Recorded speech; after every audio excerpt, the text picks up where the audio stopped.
മലയണ്ണാനാണ് മലയണ്ണാൻ.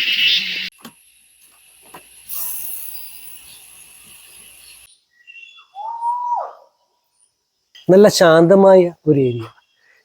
ഞാനിവിടെ ഒരു വെക്കേഷൻ ആസ്വദിക്കാനായിട്ട് വന്നതാണ്. ഒരു വീട് നിർമ്മാണത്തെക്കുറിച്ചോ വീട് നിർമ്മാണത്തിൻ്റെ മെറ്റീരിയൽസിനെ കുറിച്ചുള്ള വീഡിയോ അല്ല. പക്ഷേ ഞാനിവിടെ താമസിച്ചപ്പോൾ എനിക്ക് കിട്ടിയ അനുഭവം ഒരു വല്ലാത്തൊരു ഫീല് തന്നെയായിരുന്നു. പ്രകൃതിയോട് ഇണങ്ങിയ രീതിയിലുള്ള ഒരു റിസോർട്ട്. അതാണ് ഡ്യൂ ഡ്രോപ്സ് എന്ന് പറഞ്ഞ കൊച്ചി മാങ്കുളം, എറണാകുളം ജില്ലയിലെ മാങ്കുളം എന്നുള്ള സ്ഥലത്തിനടുത്താണ് ഈ റിസോർട്ട് ഉള്ളത്. നമുക്ക് ഈ റിസോർട്ടിൻ്റെ കൂടുതൽ വിശേഷങ്ങളും ഈ പ്രകൃതി ഭംഗിയും നമുക്ക് ആസ്വദിക്കാം. സോ വെൽക്കം ബാക്ക് ടു ആഷ്ടെൻസ് കോൺസെപ്റ്റ്സ്.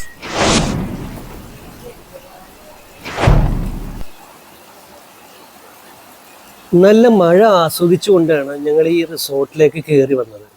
ഒരു വല്ലാത്തൊരു ഫീലായിരുന്നു മഴയത്ത് ഈ ഫോറസ്റ്റ് റിസോർട്ടിലേക്ക് കയറി വന്നപ്പോൾ ഞങ്ങൾക്ക് തോന്നിയത്.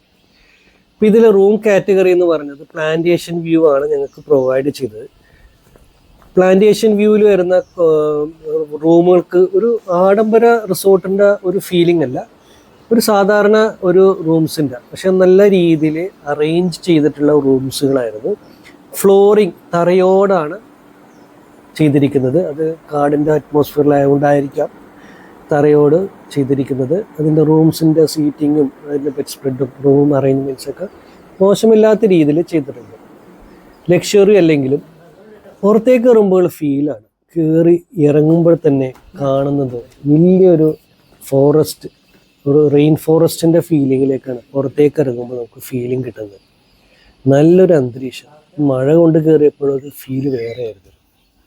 ഡ്യൂ ഡ്രോപ്സ് ഫാം റിസോർട്ട്സ് കുറച്ച് നിബന്ധനകൾ എപ്പോഴും പാലിക്കണമെന്ന് എഴുതി വെച്ചിട്ടുണ്ട്. ഇത് നേരെ കാണുന്നതാണ് നല്ലൊരു റെസ്റ്റോറൻറ്റ് കൂടി ഇവിടെ ഈ ഒരു കാടിൻ്റെ അറ്റ്മോസ്ഫിയറിൽ അറേഞ്ച് ചെയ്തിട്ടുണ്ട്. ബ്രേക്ക്ഫാസ്റ്റ്, കോംപ്ലിമെൻ്ററി ബ്രേക്ക്ഫാസ്റ്റും അതുപോലെ അലക്കട്ട ഫുഡും ഡിന്നർ ലഞ്ചിനുള്ള ഫുഡെല്ലാം ഇവിടെ പ്രിപ്പയർ ചെയ്ത് കൊടുക്കുന്നുണ്ട്. അതും നല്ല കാടിൻ്റെ അറ്റ്മോസ്ഫിയറിൽ. ഓരോ വിൻഡോ നോക്കിക്കഴിഞ്ഞാൽ നല്ലൊരു കാടിൻ്റെ ഫീലിംഗാണ് നമുക്ക് കിട്ടുന്നത്. എന്ത് ഫീലാണ് ഈ കാടിൻ്റെ അറ്റ്മോസ്ഫിയറിൽ ഈ പക്ഷികളുടെയും ചീവിടുകളുടെയും ശബ്ദത്തിൽ ഭക്ഷണം കഴിക്കാൻ. ഏകദേശം 30 പേർക്ക് ഒരേ ടൈമിൽ ഭക്ഷണം കഴിക്കാവുന്ന റെസ്റ്റോറൻറ്റും കൂടിയാണ്. ഈ റിസോർട്ട് നിൽക്കുന്നത് മൂന്നാറിലേക്ക് പോകുന്ന വഴിയിൽ കല്ലാർന്ന സ്ഥലത്ത് മാങ്കുളം കുരിശുപാറയ്ക്കടുത്താണ്.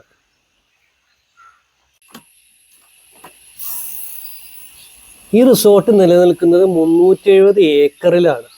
അത് കാരണം ഇവിടെ ട്രക്കിംഗ് പാത്ത് കൊടുത്തേക്കുന്നത് ഏകദേശം 9 കിലോമീറ്ററോളം ഇങ്ങനെ പാത്ത് കൊടുത്തിട്ടുണ്ട്. നമുക്ക് സൈക്കിളിൽ യാത്ര ചെയ്ത് ഈ ഏരിയകളെല്ലാം നമുക്ക് കവർ ചെയ്ത് കാണാവുന്നതാണ്.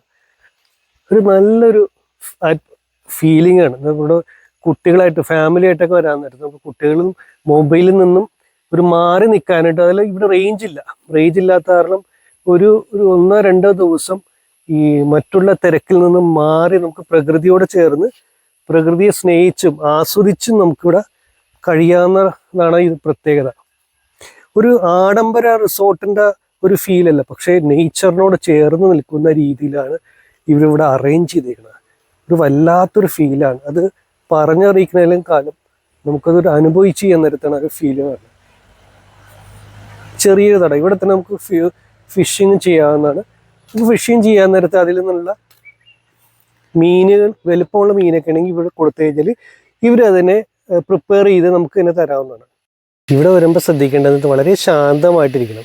ബഹളം വെക്കാണ്ട്, ഒരു പാട്ടൊന്നും പാടാണ്ട്, റേഡിയോ സെറ്റോ ഒന്നും കൊണ്ടുവരാണ്ട് ആ പ്രകൃതിയോട് ഇണങ്ങി നിൽക്കുന്ന രീതിയിൽ വേണം ഇവിടെ വരുമ്പോഴും നമ്മളത് പെരുമാറേണ്ടത്. കാടെന്ന് പറയുമ്പോൾ ഒരു വന്യമൃഗങ്ങളൊക്കെ ഉള്ള ഒരു കാടല്ല. ഇത് ഫോറസ്റ്റിൻ്റെ സെക്ഷനിൽ പെടുന്നതല്ല. നിറയെ വലിയ മരങ്ങളുള്ള ഒരു ഏരിയ ആയിട്ടാണ് ഇത് കരുതുന്നത്. പക്ഷെ ഇവിടെ പലതരത്തിലുള്ള ചെറിയ ജീവികളൊക്കെ കാണാൻ പറ്റും. ഇതൊരു മലയണ്ണാനാണ് ഞങ്ങൾക്ക് കാണാൻ സാധിച്ചത്. പിന്നെ പലതരത്തിലുള്ള 25ഓളം തരം പക്ഷികൾ ഇവിടെ ഉണ്ടെന്നാണ് ഇവർ പറയുന്നത്. ഈ മലയണ്ണാൻ പലയിടത്തും ഞങ്ങൾ കാണാൻ സാധിച്ചിട്ടുണ്ട്. ഇത് കണ്ടത് റെയറസ്റ്റ് ഒരു കിളിയാണ്. എന്ത് പക്ഷിയാണെന്ന് ഞങ്ങൾക്ക് അറിയില്ല. ഏകദേശം 35,000ഓളം വലിയ മരങ്ങളുണ്ടെന്നാണ് ഇവരുടെ കണക്ക് പ്രകാരം പറയുന്നത്. ഇത്തരം ഫോറസ്റ്റ് ഫാം റിസോർട്ടുകൾ അതുപോലെ പ്ലാന്റേഷൻ റിസോർട്ടുകൾ, ഇതെല്ലാ കാറ്റഗറി ആൾക്കാർക്കും ഇഷ്ടപ്പെടണമെന്നില്ല. കാടും മലയും ചെടികളും സസ്യങ്ങളൊക്കെ താല്പര്യപ്പെടുന്നത് അറിയണമെന്ന് ആഗ്രഹമുള്ളവർക്ക് ഇതിനോട് കൂടുതൽ ഇഷ്ടം തോന്നുന്നുണ്ട്. ഇവിടെ താമസിച്ചുകൊണ്ട് മാത്രം കാര്യമില്ല. റൂമിന് പുറത്തിറങ്ങി ഈ കാട്ടിലൂടെയും അത് പാത്തിലൂടെയും നടന്ന് തന്നെ മനസ്സിലാക്കണം. ഈ റിസോർട്ടിൽ 2 കാറ്റഗറിയിലാണ് കോട്ടേജസ് ഉള്ളത്. നമ്മൾ നേരത്തെ കണ്ടത് പ്ലാന്റേഷൻ വ്യൂ എന്ന് പറഞ്ഞാണ്. ഇനി വരുന്നത് ഫാം വ്യൂ എന്ന് പറഞ്ഞാണ്. ഒരു ഫാമിനോട് ചേർന്ന് നിൽക്കുന്ന കോട്ടേജുകളാണ്. നമുക്കതിൻ്റെ ഫാം വ്യൂ കോട്ടേജ് നമുക്ക് വിസിറ്റ് ചെയ്യാം. ഇതിന് ഏകദേശം അവിടെ വരെ മൊത്തം വരുന്ന ട്രെക്കിങ്ങിൻ്റെ ഏരിയ എന്ന് പറയുന്നത് 9 കിലോമീറ്റർ ആണ്. ഫാം വ്യൂ വരെ നമുക്ക് 1.5 കിലോമീറ്റർ ഉണ്ട്. 1.5 കിലോമീറ്റർ ഒന്നുകിൽ നടക്കാം, അല്ലെങ്കിൽ ഇപ്പം ഗസ്റ്റിനെ കൊണ്ടുണ്ടെങ്കിൽ ഈ ബാറ്ററിയിൽ ഓടുന്ന ഈ വണ്ടിയിലാണ് ഗസ്റ്റിനെ കൊണ്ടുവന്നത്. നമുക്ക് ഈ വണ്ടിയിൽ തന്നെ യാത്ര ചെയ്ത് ഈ കാടിന് സമാനമായ ഒരു ഏരിയയിൽ കൂടി നമുക്ക് യാത്ര ചെയ്യാം.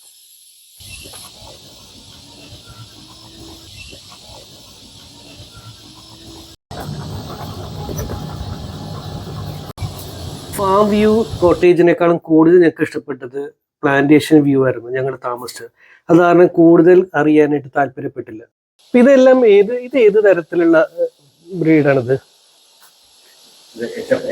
HF എന്ന് പറയുന്നത് ഇത് Australian Sindhi. Okay okay okay. എന്താണ് ഇതിന്റെ പാല് കൂടുതൽ ക്വാണ്ടിറ്റിയിൽ കിട്ടും? ഇതിന്റെ തന്നെ കൂടുതൽ പാല് കിട്ടുന്നതാണ്. ഓഹോ. ഇതും ഓസ്ട്രേലിയൻ ഇതിൽ പെട്ടാണല്ലേ? നാടനുണ്ട്, ജേഴ്സി ഉണ്ട്. ഇതും പുറമേ നല്ല ബ്രീഡാണ്. പുറമേ നല്ല അതൊക്കെ ജേഴ്സി പെട്ടാണ്. പിന്നെ അത് കാസർഗോഡ് കൊണ്ടെന്ന് പറയും. ഇതല്ലേ വെച്ചൂർ? അതാണ് ഇതിന്റെ കുട്ടിയാണിത്. ഓഹോ. കാപ്പി, അതുപോലെ സ്പൈസസിൽ പെട്ട കുരുമുളക്, ഏലം, പട്ട എന്നിങ്ങനെ പലതരത്തിലുള്ള സ്പൈസസിൻ്റെ ചെടികളും ഇവിടെ തന്നെ നട്ട് വളർത്തി പരിപാലിച്ച് അതിൻ്റെ ഉൽപ്പന്നം ഇവർക്ക് ആവശ്യമുള്ളതും അത് പുറമെ ഓപ്ഷനിലും കൊടുക്കുന്നതാണ്. വ്യൂ നിന്ന് ഞങ്ങൾ യാത്ര തിരിച്ചത് ഇവരുടെ തന്നെ ഒരു ഗസ്റ്റ് ഹൗസ് ഉണ്ട്. അത് അവിടെ നിന്നും 3 കിലോമീറ്റർ ഉള്ളിലേക്കാണ്. അതും ഈ പറഞ്ഞ വലിയ മരങ്ങൾക്കിടയിലൂടെയുള്ള യാത്രയാണ്. അതും നല്ല രസകരമായൊരു യാത്ര തന്നെയായിരുന്നു. ചുറ്റിനും വലിയ മരങ്ങൾക്കിടയിലും ചീവീടുകളുടെയും പക്ഷികളുടെയും ശബ്ദങ്ങളും കേട്ട് ആസ്വദിച്ചു പോകുന്നത്. 3 കിലോമീറ്റർ ഉണ്ടെങ്കിലും അത് ആ കിലോമീറ്റർ എത്രയാണെന്നുള്ള നടപ്പിൽ അറിഞ്ഞുപോലുമില്ല. അത്രയും രസകരമായിട്ട് ഞങ്ങൾ ആസ്വദിച്ച് തന്നെ ഈ വഴിയിലൂടെ നടന്നു നീങ്ങി. 3 കിലോമീറ്റർ നടന്ന് ഞങ്ങൾ ചെന്നെത്തുന്നത് ഈ ബംഗ്ലാവിലേക്കാണ്. ചുറ്റിനും മരങ്ങളും മലകളും നിറഞ്ഞു നിൽക്കുന്ന ഈ ബംഗ്ലാവിൻ്റെ അന്തരീക്ഷം ഒരു വല്ലാത്ത ഒരു വൈബ് തന്നെയാണ്. ബംഗ്ലാവിൻ്റെ പുറകിൽ കാണുന്ന മലകൾക്ക് പുറകിലാണ് മൂന്നാർ. 1921 പണിത ബംഗ്ലാവാണ് സായിപ്പിന്റെ കാലത്തുള്ള. പിന്നീട് പല ഘട്ടങ്ങളിലായി ഈ ബംഗ്ലാവ് റിനോവേറ്റ് ചെയ്ത് ഈ വേർഷനിലേക്ക് എത്തിയിരിക്കുകയാണ്. പക്ഷെ ഇത് ഈ ബംഗ്ലാവ് പുറമേയുള്ള വിസിറ്റേഴ്സിന് താമസിക്കാൻ അലൗഡ് അല്ല. കമ്പനിയുടെ ഗസ്റ്റിന് അല്ലെ കമ്പനി ഓണേഴ്സിന് താമസിക്കാനുള്ള ഒരു ബംഗ്ലാവാണ്. ഇപ്പൊ നമുക്ക് അകത്തേക്ക് അതിൽ പ്രവേശനമില്ല. പക്ഷെ എന്തായിരുന്നാലും ഫാം റിസോർട്ട്സിൽ, യൂറോപ്സിലെ ഫാം റിസോർട്ട്സിൽ വരുന്ന ഗസ്റ്റുകൾക്ക് ഇവരുടെ ഗാർഡനൊക്കെ വിസിറ്റ് ചെയ്യാൻ സാധിക്കും. ഇത്രയും ദൂരെ വന്നിട്ട് വേണം ഗാർഡൻ കാണേണ്ടത്. ഈ ഗാർഡനൊക്കെ നല്ല രീതിയിൽ മെയിൻറ്റെയിൻ ചെയ്തേക്കണം. നല്ല ബൊട്ടാണിക്കൽ ഗാർഡൻ ചെയ്തേക്കണ പോലെ തന്നെ നല്ല രീതിയിൽ മെയിൻറ്റെയിൻ ചെയ്ത് വെച്ചേക്കുന്നതാണ്. അത് കാണുമ്പോൾ തന്നെ ഫീൽ ചെയ്യും. പല തരത്തിലുള്ള പൂക്കളുകളുണ്ട്, ഗാർഡൻ പച്ച ചെടികൾ, അതിമനോഹരമാണ് ഇത് കാണാൻ തന്നെ. ഇത്രയും ദൂരെ കഷ്ടപ്പെട്ട് വന്നാലും അത് കാണുമ്പോഴുള്ള ഒരു സന്തോഷം ഒരു വേറെ ലെവലാണ്. ഈ പൂക്കളുകളെല്ലാം പല തരത്തിലാണ്. എൻ്റെ ശരിക്കും ഒരു പാർക്ക് പോലെയാണ് ഈ ബംഗ്ലാവിൻ്റെ ചുറ്റിനും റെഡിയാക്കി വെച്ചേക്കുന്നത്. ഇത് കളർഫുള്ളാണ് കാണാനായിട്ട്.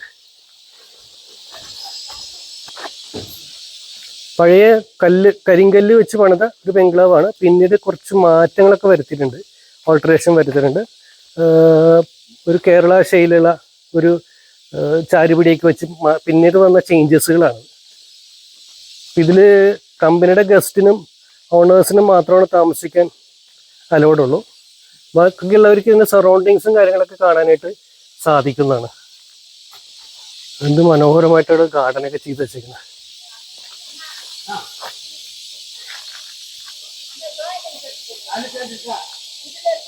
ഈ കാണുന്ന വീടിന്റെ പുറകുവശമാണ്. ഈ സൈഡിൽ നിന്ന് കയറി വരുമ്പോൾ ബാക്ക് സൈഡാണ്. ബാക്ക് സൈഡ് നല്ല രീതിയിലാണ് ഗാർഡൻ ചെയ്ത് വെച്ചേക്കുന്നത്. ഇപ്പം ഇത്രയും ഏരിയ ഉണ്ട് ഇവിടെ. ഈ ബംഗ്ലാവിന്റെ പുറകുവശമാണ്. ഇതും ഫ്രണ്ട് എങ്ങനെയാണ് അതുപോലെ തന്നെയാണ് ഇതിന്റെ ബാക്ക് സൈഡ് ഇരിക്കുന്നത്.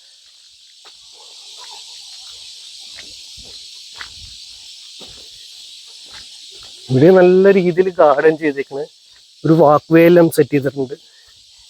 ഇതിൽ നിന്ന് ചെന്നെത്തുന്ന വലിയ നല്ല മനോഹരമായിട്ടുള്ള മരം. എന്ത് മരമാണെന്ന് അറിയില്ല, നല്ല ഭംഗിയുണ്ട്. അതിൻ്റെ ബ്രാഞ്ചസ് ഒക്കെ വന്നേക്കണം. അതിൻ്റെ താടി ഇരിക്കാനുള്ള ഒരു സീറ്റിങ്ങും നല്ല ഭംഗിയാണ്. നല്ലൊരു പ്ലാനിങ് അവിടെ ലാൻഡ്സ്കേപ്പിംഗ് ചെയ്തേക്കുന്നു ഇവിടെ.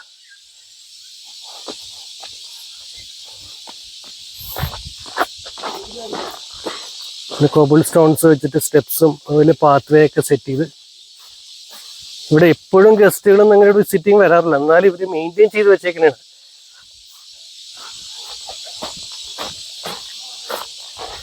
നല്ല ഫോട്ടോഗ്രാഫിക്ക് പറ്റിയ ഒരു ഏരിയ തന്നെയാണ് ഇവിടെ. ഇനി കാടിന്റെ വൈബിൽ നിന്ന് ഞങ്ങൾ ഇറങ്ങാനാണ്.